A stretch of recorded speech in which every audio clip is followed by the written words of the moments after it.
And the road to November. When voters get their early ballots in 6 weeks, they're going to be choosing more than just who'll be representing them. Team 12 political insider Bram Resnick is here in the studio with us tonight. And Bram, Arizonans will actually have a say in writing some new laws. That's right, Kariba. You know, there's so much noise surrounding the top statewide races that the ballot measures can get lost. There are 10 of them on your ballot this year, affecting your vote, your voice, your medical bills, and much more.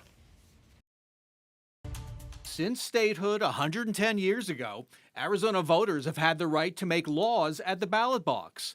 One other thing hasn't changed. Legislators and governors hate it.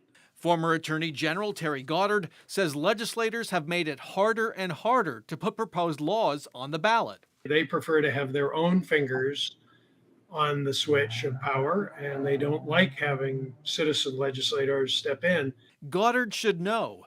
He succeeded this year in his 4th try at getting a statewide vote on his Voters' Right to Know Act. It would ban so-called dark money in elections. Also up for a vote, 3 ballot measures okayed by Republican lawmakers, asking citizens to give up some of their rights to make laws at the ballot box. On voting rights, Republican lawmakers want voters to provide more proof of their identity if they mail in or drop off an early ballot. And on health care, Arizonans could give themselves greater protections from medical debt. Those are just some of the 10 measures on the ballot. Several are complicated. Can voters make sense of them? It's going to be very difficult for whoever is a proponent or an opponent of these measures to actually get their message across, because voters are just going to be inundated with information.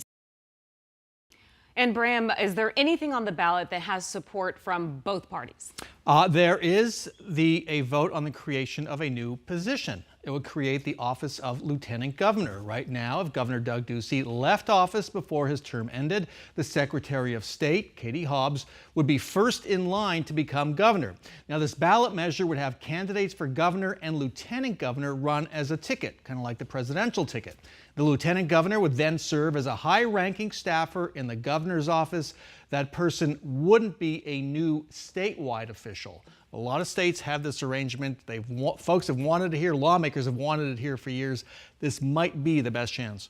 And you know, when you look at laws and the verbiage in them, it can be pretty dry. How can people find out more specifically about these new initiatives? Yeah, so you're going to have to work. You're going to do some homework. Look for a pamphlet in the mail from the Secretary of State's office with details on the ballot measures, along with arguments for and against, also available online at the Secretary of State's website. All right, Bram, thank you. Sure thing.